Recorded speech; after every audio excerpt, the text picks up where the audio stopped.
ഹരിശ്രീ ഗണപതയേ നമ. അവിഘ്നമസ്തു. ഓം നമോ നാരായണായ. ഓം നമോ നാരായണായ. ഓം നമോ നാരായണായ. എല്ലാ ഭക്തമക്കൾക്കും എൻ്റെ വിനീതമായ പ്രണാമം. എല്ലാവർക്കും ശാന്തിയും സമാധാനവും എല്ലാ നന്മകളും ഉണ്ടാകണമെന്ന് പ്രാർത്ഥിക്കുന്നു. എല്ലാവരുടെയും അസുഖങ്ങളെല്ലാം മാറണം, നന്മയുണ്ടാകണം, സുഖം ഉണ്ടാകണം. എല്ലാവർക്കും എല്ലാ നന്മകളും ഉണ്ടാകട്ടെ. ഓം ലോകാ സമസ്ത സുഖിനോ ഭവന്തു. എല്ലാ ഭക്തമക്കളെയും ഭഗവാനിൽ അർപ്പിക്കുന്നു. കണി കാണും നീരം കമലനേത്രൻ്റെ നിറമേറും മഞ്ഞത്തുകിൽ ചാർത്തി കനകക്കിങ്ങിണി വളകൾ മോതിരം അണിഞ്ഞു കാണേണം ഭഗവാനേ. കണി കാണും നീരം കമലനേത്രൻ്റെ നിറമേറും മഞ്ഞത്തുകിൽ ചാർത്തി കനകക്കിങ്ങിണി വളകൾ മോതിരം അണിഞ്ഞു കാണേണം ഭഗവാനേ. നരകവൈരിയാം അരവിന്ദാക്ഷൻ്റെ ചെറിയ നാളത്തെ കളികളും തിരുമൈ ശോഭയും കരുതി കൂപ്പൊന്നീൻ അടുത്തുവാ ഉണ്ണി കണി കാൺമാൻ. നരകവൈരിയാം അരവിന്ദാക്ഷൻ്റെ ചെറിയ നാളത്തെ കളികളും തിരുമൈ ശോഭയും കരുതി കൂപ്പൊന്നീൻ അടുത്തുവാ ഉണ്ണി കണി കാൺമാൻ. മലർമതിൽ കാന്തൻ വസുദേവാത്മജൻ പുലർകാലേ പാടിക്കുഴലൂതി ചിലുചിലേ എന്നോ കിലുങ്ങും കാഞ്ചന ചിലമ്പിട്ടോടിവാ കണി കാൺമാൻ. ശിശുക്കളായുള്ള സഖിമാരും താനും പശുക്കളെ മേച്ചു നടക്കുമ്പോൾ വിശക്കുമ്പോൾ വെണ്ണ കവർന്നുണ്ണും കൃഷ്ണ വശത്തുവാ ഉണ്ണി കണി കാൺമാൻ. ബാലസ്ത്രീകളുടെ തുകിലും വാരിക്കൊണ്ടരയാലിൻ കൊമ്പത്തിരുന്നോരോ ശീലക്കേടുകൾ പറഞ്ഞും ഭാവിച്ചും നീലക്കാർ വർണ്ണ കണി കാൺമാൻ. എതിരെ ഗോവിന്ദൻ അരികെ വന്നോരോ പുതുമയായുള്ള വചനങ്ങൾ മധുരമാം വണ്ണം പറഞ്ഞും താൻ മന്ദസ്മിതവും തൂക്കിവാ കണി കാൺമാൻ. കണി കാണും നീരം കമലനേത്രൻ്റെ നിറമേറും മഞ്ഞത്തുകിൽ ചാർത്തി കനകക്കിങ്ങിണി വളകൾ മോതിരം അണിഞ്ഞു കാണേണം ഭഗവാനേ. നമ്മൾ ഭാഗവതം പ്രഹ്ലാദ ചരിതമാണ് വായിച്ചുകൊണ്ടിരിക്കുന്നത്. അങ്ങനെ കുട്ടിയെ ശുക്രസുതന്മാർ കൊണ്ടുപോയി പഠിപ്പിച്ച് കൂടെ പിതാവ് മടിയിലേക്ക് ഇരുത്തി ചോദിക്കും, എന്തൊക്കെയാ പഠിച്ചതിൽ നല്ലത്, അത് കേൾക്കട്ടെ എന്ന് പറയുമ്പോൾ കുഞ്ഞ് അവിടെ ഭഗവാന്റെ കഥകളാണ് പറയുന്നത്. ഉള്ളം നിറച്ചും നാരായണനാണ് ഈ ജഗത്തിൻ്റെ എല്ലാം ഭഗവാൻ നാരായണനാണ്, മമ ഗുരുവാണ്, എൻ്റെ ഉള്ളം നിറച്ചും ഭഗവാൻ തന്നെയാകുമെന്ന് കുട്ടി പറഞ്ഞു. അങ്ങനെ ഇദ്ദേഹം ക്രോധിച്ച് ഈ ഗുരുക്കന്മാരെയൊക്കെ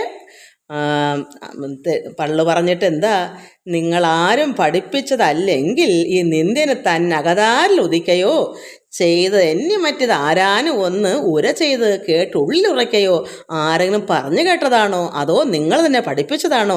നന്നല്ല ഇവരുടെ ദുർബോധം ഇങ്ങ് അതിനൊന്നുകൊണ്ടും പൂനരെന്നാൽ അത് നിങ്ങൾ ശിക്ഷിച്ചു മാറ്റി മറപ്പിച്ചു കൊണ്ടിങ്ങ് ശിക്ഷയാ വന്നാലും എന്ന് അവരോടെല്ലാം ചൊല്ലി സരസമായി ആത്മജൻ തന്നെയും മെല്ലെ പറഞ്ഞ് അവരെ കൂടെ വീണ്ടും അയച്ചു. അങ്ങനെയാണ് നമ്മൾ വായിച്ചു നിർത്തിയത്.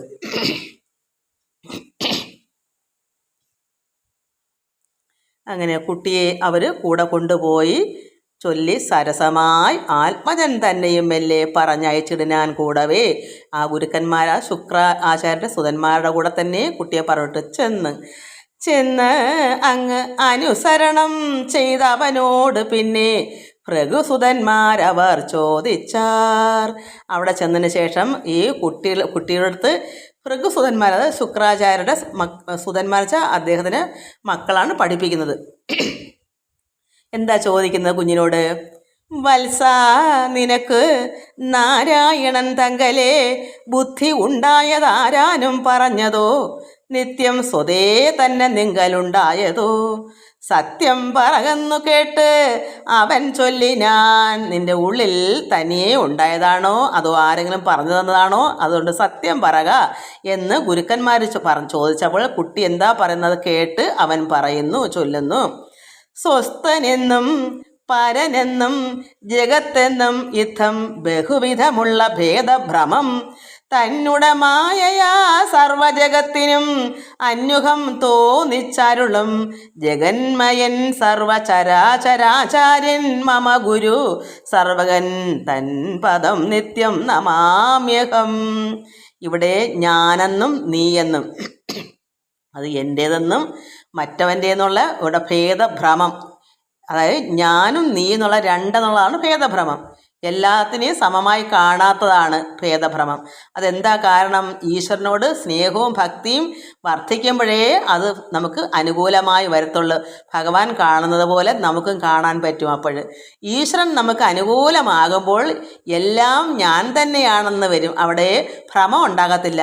ഇവിടെ ഭക്തിയില്ലാത്ത ജനങ്ങൾക്കാണ്, ഈ ധനുജന്മാർക്ക്, അതായത് ഈ അസുരന്മാരുടെ സ്വഭാവം ഉള്ളവർക്കാണ് എൻ്റെതും നിൻ്റെതുള്ള വ്യത്യാസം വരുന്നത്. അതെന്താ? അത് ഭഗവാന്റെ തന്നെ മായയാണ്. അത് മാറണമെങ്കിൽ നമ്മളെല്ലാം ഏകമായി പരമാത്മാവായി എല്ലാം ഈശ്വരനാണെന്നും എല്ലാം നാരായണമയമാണെന്ന്, എല്ലാത്തിലും പരമാത്മാവാണ് വസിക്കുന്നതെന്നും ഒന്നും അന്യതില്ല, എല്ലാം നാം തന്നെ എന്ന് അറിയണമെങ്കിൽ നമുക്ക് ഭഗവാന്റെ ആനുകൂല്യം വേണം. എങ്ങനെ ആനുകൂല്യം കിട്ടുന്നത്? എല്ലാം ഈശ്വരന് വേണ്ടുന്ന രീതിയിൽ നമ്മളെ പ്രവൃത്തി, ഭഗവാൻ ഭക്തി, പ്രവൃത്തികൾ, സൽക്കർമ്മങ്ങൾ, സജ്ജന സംസർഗം, ഈശ്വരാരാധന, അങ്ങനെ ഭഗവാൻ നമ്മളെ ഉള്ളിലാകുമ്പോഴാണ് ഭഗവാൻ നമുക്ക് അനുകൂലമാകുന്നത്. ഭഗവാന് വേണ്ടുന്ന കാര്യങ്ങളെ നമ്മൾ ചെയ്യാവൂ. ഭഗവാന്റെ പാദസേവ, സർവത്തിലും ഭഗവാനാണെന്ന് നമ്മൾ എപ്പോൾ കാണുന്നു. അപ്പോൾ നമുക്ക് ഭഗവാന്റെ ആനുകൂല്യം ഉണ്ടാകുമ്പോൾ നമുക്ക് മമത ഉണ്ടാകത്തില്ല, എല്ലാം നമ്മളെന്ന് തോന്നും. ഇവിടെ എന്താ സംഭവിച്ചത്? സ്വസ്ഥനെന്നും പരനെന്നും ജഗത്തെന്നും യുദ്ധം ബഹുവിധമുള്ള ഭേദഭ്രമം തന്നുടെ മായയാ, അത് ഭഗവാന്റെ തന്നെ മായ കൊണ്ട് തോന്നുന്നു ഈ ഭ്രമം. ഇത് അങ്ങനെ അല്ലാതാകണമെങ്കിൽ ഭഗവാന്റെ ആനുകൂല്യം വേണം. അനുകൂലം വരുമ്പോഴേ നമുക്കിത് മാറ്റം പിടിക്കുള്ളൂ. അതുകൊണ്ട് ഇവിടെ അതുവരെ നമ്മൾ എന്താണ് ഞാനെന്നും പരനെന്നും, അത് അന്യനെന്നും, ഇതെല്ലാം ജഗത്തെന്നൊക്കെ യുദ്ധമുള്ള ഭ്രമം ഉണ്ടാകുന്നു. അങ്ങനെ ഉള്ള ഭഗവാനാണ് എൻ്റെ ഗുരു. അപ്പം പരമാത്മാവിന് ഇങ്ങനെയുള്ള അവസ്ഥകളില്ല. ഭഗവാന് എല്ലാം തുല്യം, സമത്വമാണ്. അത് അങ്ങനെ ഉണ്ടാകുമ്പോൾ ഭഗവാൻ അനുകൂലമാകും. അങ്ങനെയുള്ള എല്ലാ നാനാ സർവചരാചര ആചാര്യനാകുന്ന ആ മമ ഗുരു, എൻ്റെ പരമാത്മാവാകുന്ന ആ ഗുരുവാണ്, ഈശ്വരനാണ്, എൻ്റെ നാരായണനാണ് എൻ്റെ ഗുരു. ആ ഗുരുവാണ് എനിക്കുള്ളത്. സർവകൻ തൻ പദം നിത്യം നമാമി. അങ്ങനെയുള്ള ഭഗവാനെ എപ്പോഴും ഭഗവാന്റെ പാദത്തിൽ നമിക്കുന്നു. ഈ കുട്ടി പറയുന്നതാണ്. അതുകൊണ്ട് എനിക്ക് ഭ്രമമില്ല, മമതയില്ല, എൻ്റെതോ നിൻ്റെതെന്നുള്ള വേർതിരിവുള്ള, അതെല്ലാം ഭഗവാന്റെ മായ കൊണ്ട് തോന്നിക്കുന്നതാണ് ഈ ഭ്രമം, മായാഭ്രമം. അത് മാറണം. അപ്പോഴാണ് അത് മാറണമെങ്കിൽ എന്ത് വേണം? അങ്ങനെ ഈ കുട്ടിക്ക് അതില്ലാത്ത എന്താ? ഭഗവാനുള്ള ശ്രദ്ധയും ഭക്തിയും ഭഗവാന്റെ ആനുകൂല്യവും ഉണ്ട്. ആ എന്തുകൊണ്ടാണ്? ഈ കുട്ടിയുടെ ഉള്ള മൊത്തവും ഭഗവാൻ ഗുരു ഇരിക്കുകയാണ്. അപ്പോൾ പിന്നെ ഭഗവാനല്ലേ അതിൻ്റെ ഉള്ള മൊത്തവും? അത് എൻ്റെ ഗുരുവാണ്. ഈ സർവത്തിലും എല്ലാത്തിലും ഭഗവാനാണ് ഗുരു. ഈ ലോകം മൊത്തവും സർവത്തിനും ഗുരുവായിരിക്കുന്ന പരമാത്മാവായ നാരായണൻ തന്നെയാണ് എൻ്റെ ഗുരു, മമ ഗുരു. അങ്ങനെയുള്ള ഗുരു സർവകൻ തൻ പദം, അങ്ങനെയുള്ള ഭഗവാനെ നിത്യം ഞാൻ നമിക്കുന്നു. നമാമ്യഹം.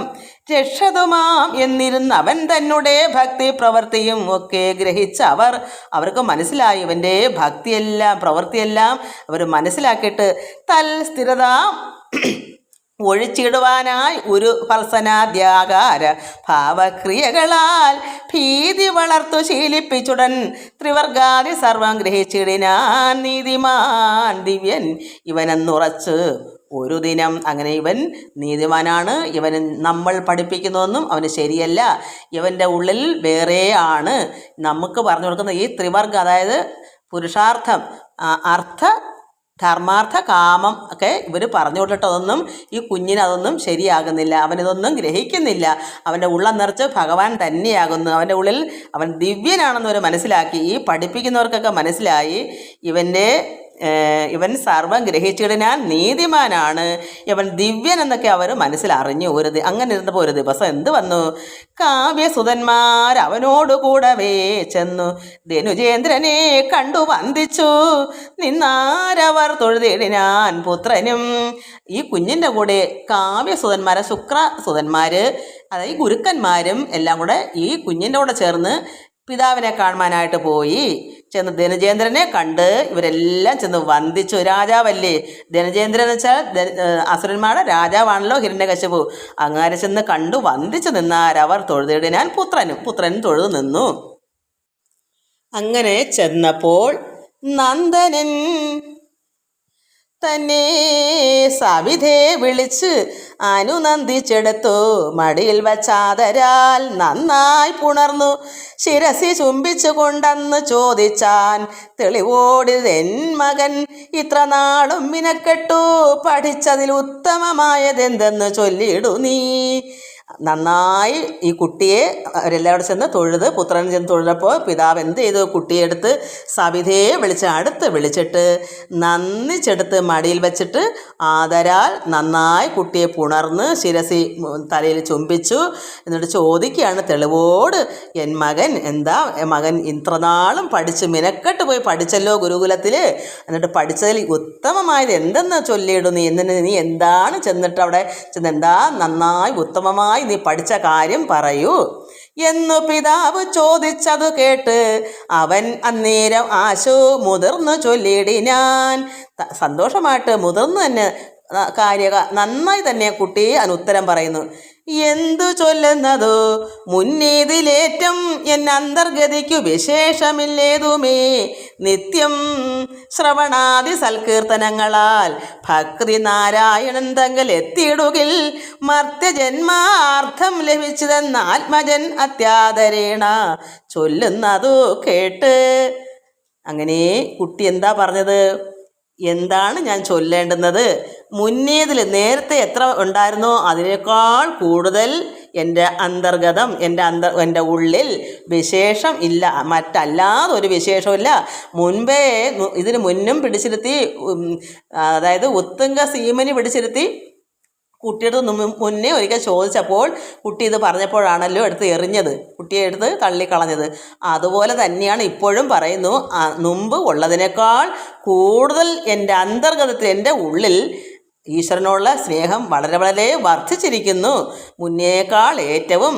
അല്ലാതെ മറ്റു വിശേഷമില്ല ഏതുമേ. നിത്യം ശ്രവണ ആദി. എന്താ ശ്രവണ ആദി? ശ്രവണം, ഭഗവാന്റെ കഥകൾ കേൾക്കുക, അതിന് ശ്രവണം. നാമകീർത്തനങ്ങൾക്ക് മറ്റുള്ളവർ ചെയ്യുന്നതും പറയുന്നതൊക്കെ കേൾക്കുക, കാണുക. സൽകീർത്തനങ്ങളാൽ ഭഗവാന്റെ കീർത്തനങ്ങൾ കീർത്തിക്കുക, എല്ലാവരും ഒത്തിരുന്ന് ഭക്തിപൂർവ്വം ഭജിക്കുക. പിന്നെയോ ഭഗവാന്റെ പാദസേവ ചെയ്യുക, ഭഗവത് ഭക്തനായി മാറുക. അത്രമാത്രം ഭഗവാൻ ഭക്തിയുണ്ടെങ്കിൽ ഭഗവാന് വേണ്ടുന്ന പാദസേവ ചെയ്യുമ്പോഴാണ്. ഭഗവാൻ നമുക്ക് ഭഗവാന്റെ വിഗ്രഹം ഭഗവാനാണ് ഉൾക്കൊണ്ടും കൊണ്ട് ഭഗവാന് വേണ്ടുന്നത് എന്തൊക്കെയാ? നമ്മൾ കുളിപ്പിക്കുക, ഭഗവാനെ തുടയ്ക്കുക, പിന്നെ പുഷ്പം വയ്ക്കുക, ജലം കൊടുക്കുക, ഭഗവാൻ എന്തെല്ലാം പഴങ്ങൾ കൊടുക്കാം, എന്തെല്ലാം കൊടുക്കാം, ഇതൊക്കെ ഭഗവാന്റെ പാദസേവ ചെയ്യുക. അതുപോലെ തന്നെ ഈ സർവത്തിലും, ഈ സർവചര അചരങ്ങളിലും പരമാത്മാവാണ്. അത് എല്ലാം വിഷ്ണുമയം, എല്ലാം നാരായണമയം. അപ്പോൾ നമ്മൾ എന്ത് ചെയ്യും? കാണുന്നതെല്ലാം ഭഗവാനാണെങ്കിൽ നമ്മുടെ കർമ്മങ്ങൾ, നമ്മുടെ പ്രവൃത്തികൾ നന്മയുള്ളതായിരിക്കണം. എല്ലാത്തിലും പരമാത്മാവാണെന്ന് കാണുമ്പോൾ ഒരു ചെടിയിലും ഒരു മൃഗങ്ങളിലും ഒരു പക്ഷിയായാലും സർവത്തിലും പരമാത്മാവാണെന്ന് കാണുമ്പോൾ നമ്മളെ പ്രവൃത്തി നന്നായിരിക്കും. കാരണം എന്താ? ഈശ്വരനാണെന്ന് കാണുമ്പോൾ നമ്മൾ അതിലെല്ലാം ഈശ്വരനാണ് കാണുന്നത്. നമ്മൾ അവർക്ക് ദോഷം ചെയ്യുമോ? ഒരു ചെടിയിൽ നിന്ന് ഒരു പുഷ്പമോ ഒരു തുളസിയോ പിച്ചുമ്പോൾ അതിൽ പരമാത്മാവാണ് അതിലെന്ന് കണ്ടാൽ നമ്മൾ എങ്ങനെയാ അതിനോട് ചോദിച്ച്, ഭഗവാനെ ഇത് അവിടുന്നാണ്, അവിടുന്ന് ഒരു പുഷ്പം വെച്ച് ഭഗവാൻ തന്നെയാണ് ഇവിടെ ജലത്തിലായാലും ഭഗവാന്റെ പാദത്തിൽ പുഷ്പാർച്ചന ഇതൊക്കെ ചെയ്യുന്നതെല്ലാം ഭഗവത് സേവകളാണ്. മറ്റുള്ളവർക്ക് ചെയ്യുന്നതും ഭഗവാന്റെ സേവയാണ്. അപ്പോൾ നമുക്ക് എങ്ങനെയും ചെയ്യാം. ഈശ്വരാർപ്പണമായി എല്ലാ ജീവജാലങ്ങളെയും നമുക്ക് കാണാം ഭഗവാനാണെന്നതിലെല്ലാം. അങ്ങനെ എല്ലാ ദിവസവും ഭഗവാൻ നന്ദി പറയണം. ഭഗവാൻ എന്തൊക്കെയാണ് നമുക്ക് ഉപകാരങ്ങൾ ചെയ്യുന്നതിനെല്ലാം നന്ദി പറയണം, ധ്യാനിക്കണം, അതായത് ആരാധിക്കണം, ഭഗവാന്റെ പാദസേവ ചെയ്യണം. എന്താ? ഭഗവാന്റെ സങ്കീർത്തനങ്ങൾ കേൾക്കുകയും ചെയ്യണം, കഥകൾ കേൾക്കണം, മറ്റുള്ളവർ പറയുന്നത് കേൾക്കണം, എന്നിട്ടോ എന്നും സ്തുതിക്കണം, കീർത്തനങ്ങൾ ആലപിക്കണം.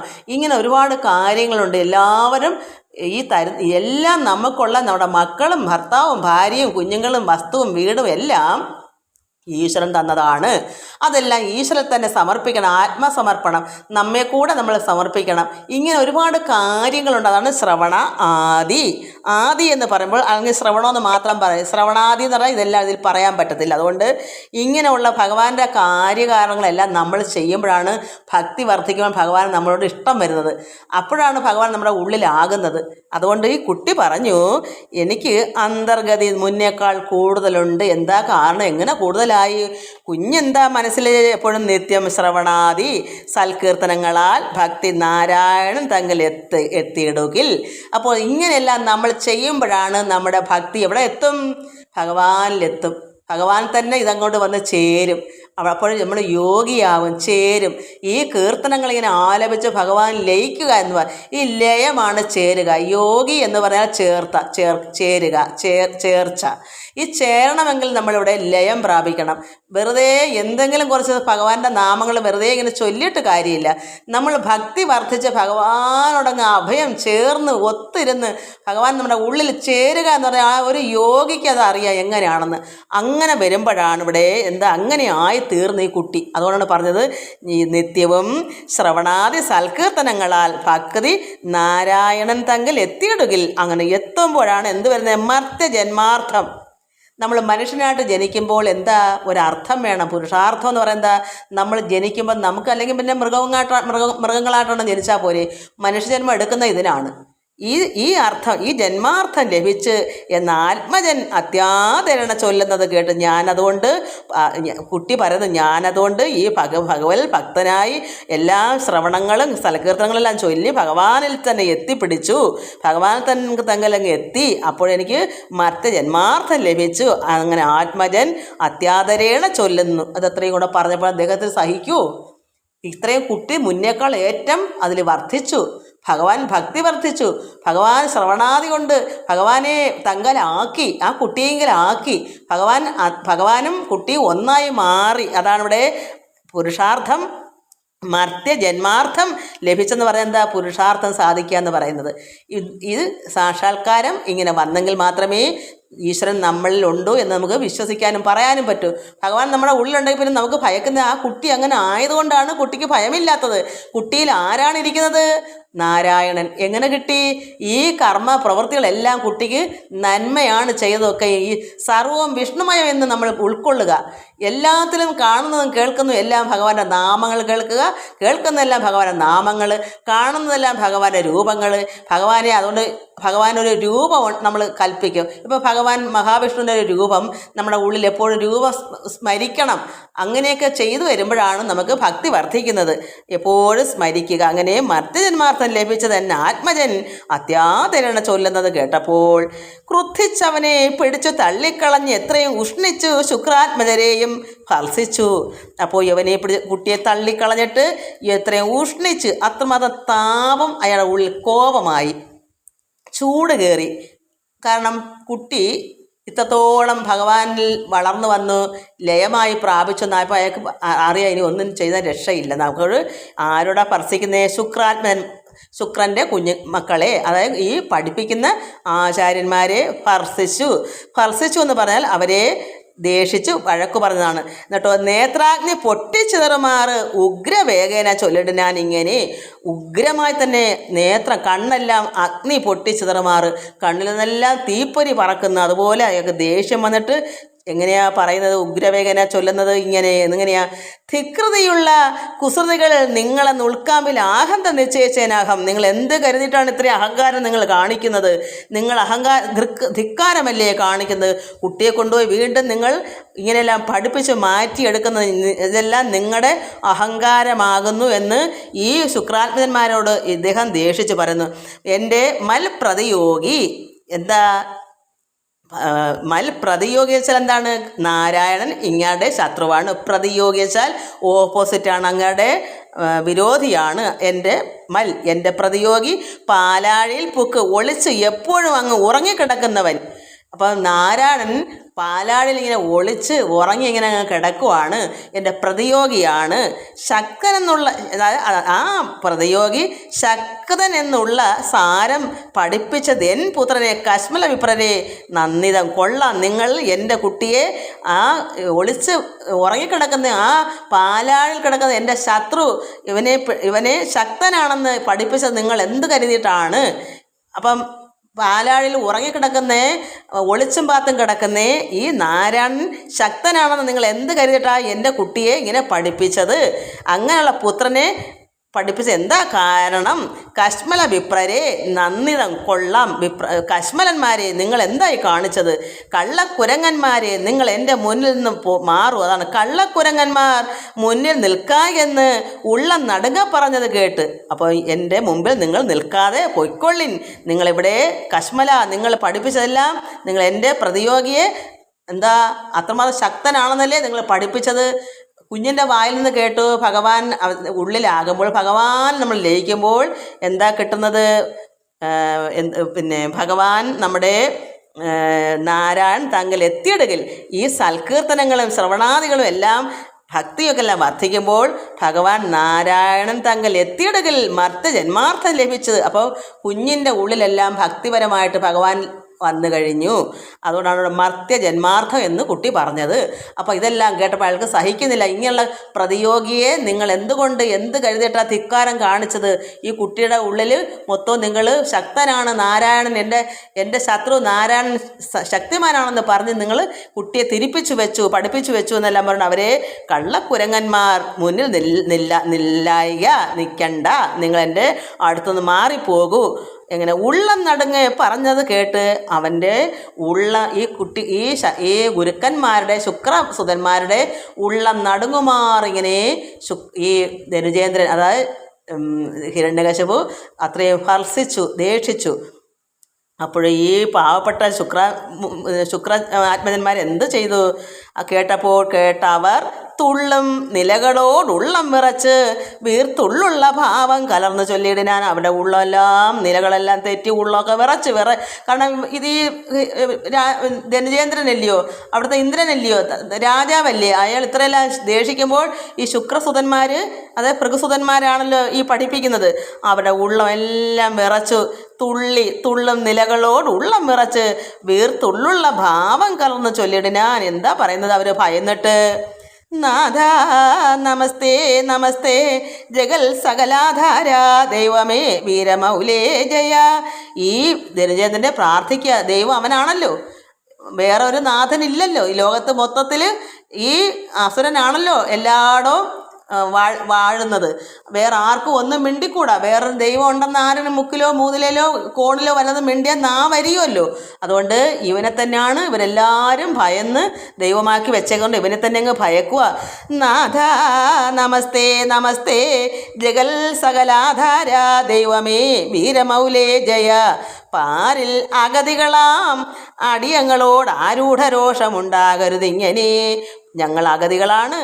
നാഥ, ദൈവമേ, വീരമൗലേ, ഞങ്ങളുടെ ആരൂഢ രോഷം കഠിനമായ ഇത്രയും ക്രോധം ഉണ്ടാകരുത്. ഇങ്ങനെ ഞങ്ങളോട് ഞങ്ങൾ ഇവിടെ അഗതികളാണ്. സാക്ഷാൽ പരമാർത്ഥമിങ്ങറിഞ്ഞില്ലത് കേൾക്ക. തവാത്മജനിച്ചൊന്നതൊന്നുമേ ഞങ്ങൾ പഠിപ്പിച്ചതല്ല. അച്ഛനാണ് കേൾ, അങ്ങതുറക്കിലും കൂടവേ നിർണയം. അതായത് സാക്ഷാൽ പരമാർത്ഥം ഇങ്ങനെ അറിഞ്ഞില്ല, നിങ്ങൾ അറിഞ്ഞിട്ടല്ല ഇവിടുന്ന് ദൈവമേ അങ്ങ് പറയുന്നത്. ഈ ഹിരണ്യകശിപുവിനോട് ഒരു പ്രാർത്ഥിച്ച് പറയുവാണ്, സാക്ഷാൽ പരമാർത്ഥം ഇങ്ങനൊന്നും അല്ല, ഞങ്ങൾ പഠിപ്പിച്ചതല്ല, പരമാർത്ഥം ഇങ്ങനെ അറിഞ്ഞില്ല അത് കേൾക്ക. തവാത്മജൻ അങ്ങയുടെ പുത്രൻ തവാത്മജൻ ഈ ചൊന്നത്, അങ്ങയുടെ പുത്രൻ ഈ പറഞ്ഞത് ഒന്നുമേ ഞങ്ങൾ പഠിപ്പിച്ചതല്ല. അച്ഛനാണ് കേൾ, ഞങ്ങളുടെ പിതാവാണ് അച്ഛനാണെന്ന് വെച്ചാൽ ആണയിട്ട് പറയുന്ന അച്ഛനാണ് കേള്. അങ്ങത് ഉറക്കിലും കൂടവേ നിർണയം, അത് ഞങ്ങളൊന്നും പറഞ്ഞു പഠിപ്പിച്ചതേ അല്ല, അച്ഛനാണ് അങ്ങത് ഉറക്കിലും കൂടവേ നിർണയം. നന്ദനാം ഇവനോടി പ്രബന്ധങ്ങൾ ഇന്നൊരന്യൻ പഠിപ്പിച്ചതുമല്ലല്ലോ. ഇതൊന്നും ഈ കുട്ടിയെ, നന്ദനൻ ഈ മകനെ, ഈ പ്രബന്ധങ്ങൾ ഈ നാരായണനോട് പ്രാർത്ഥിക്കാനുള്ളതൊന്നും തന്നെ മറ്റേ അന്യന്മാർ പഠിപ്പിച്ചതുമല്ല. തന്നോട് വാസനയാ സ്വാഭാവികമാം, അതായത് കുട്ടിയുടെ വാസനയാണ്, സ്വാഭാവികമാണ്, കുട്ടിയുടെ ഉള്ളത്തിൽ നേരെ ഉള്ളതാണതല്ല, ആരും പഠിപ്പിച്ചതുമല്ല, ഞങ്ങളോട്ട് പറഞ്ഞു കൊടുത്തതുമല്ല. അച്ഛനാണ് സത്യമാകുന്നു എന്നൊക്കെ ഇവർ വേണ്ടുന്ന വണ്ണം അദ്ദേഹത്തിൻ്റെ പ്രാർത്ഥനയിൽ പറയുന്നു. ദുർനയം എന്നത് അറിഞ്ഞരുളേണമേ. ഇതെല്ലാം ശരിയാണ്, ഞങ്ങളൊന്നും പഠിപ്പിച്ചതല്ല, ഇതെല്ലാം കുട്ടിയുടെ വാസനയാണ്, അതിൻ്റെ സ്വഭാവമാകുന്നു. ഞങ്ങളാകുന്നത് എല്ലാ പ്രകാരത്തിലും അവനെ പ്രതി ശിക്ഷിച്ചത് അന്യോഹം ഞങ്ങൾക്ക് ഒക്കുന്ന രീതിയിൽ ഞങ്ങൾ എല്ലാ പ്രകാരത്തിലും ഇവനെ പ്രതി ശിക്ഷിച്ചത് അന്വഹം. വ്യംഗ്യമാം ഇപ്പൊരുള് അങ്ങ് അവൻ എപ്പോഴും എങ്ങും വെളിച്ചത്തിടുകയുമില്ലല്ലോ. ഇവൻ്റെ ഉള്ളിലിരിപ്പ്, കാരണം ഇവൻ്റെ വ്യംഗമാം ഇവൻ്റെ അന്തരംഗത്തിലിരിക്കുന്നതാണ് ഇതൊക്കെ. ഇതൊന്നും അവൻ വെളിച്ചത്തിടുന്നില്ല, അവൻ്റെ ഉള്ളിൽ നിന്ന് ഞങ്ങൾ കേൾക്കുന്നതുമില്ലല്ലോ. അവൻ ഇപ്പം പിതാവ് ചോദിച്ചപ്പോഴാണ് ഇത്രയും പറയുന്നത്. ഇവർക്കാർക്കും ഇത് മനസ്സിലാവുന്നില്ല, അവൻ്റെ കുട്ടിയുടെ ഉള്ളത്തിൽ ഇങ്ങനെയൊക്കെ ഉണ്ടെന്ന് പോലും. അപ്പം വ്യംഗമാം ഈ പൊരുള് അങ്ങ് അവൻ എപ്പോഴും എങ്ങും വെളിച്ചത്തിടുകയുമില്ലല്ലോ. ഞങ്ങളാൽ ഒന്നിനും ആവതല്ല, ഇതവൻ്റെ സ്വന്തം അവൻ്റെ ഉള്ളിലുള്ളതാണ്, ഞങ്ങളെ കൊണ്ടിന് പറ്റുകയില്ല. ഞങ്ങളാൽ ഒന്നതിന് ആവതല്ലെന്ന് അവർ അങ്ങ് ചൊല്ലുന്നത് കേട്ടവൻ പുത്രനെ. അങ്ങനെ ഞങ്ങളാൽ ഇനി പറ്റത്തില്ല ഇവൻ്റെ ഉള്ളിലുള്ളത് മാറ്റാൻ, കാരണം അവൻ്റെ ഉള്ളിലുള്ളത് വെളിച്ചത്ത് വരുന്നതുമില്ല.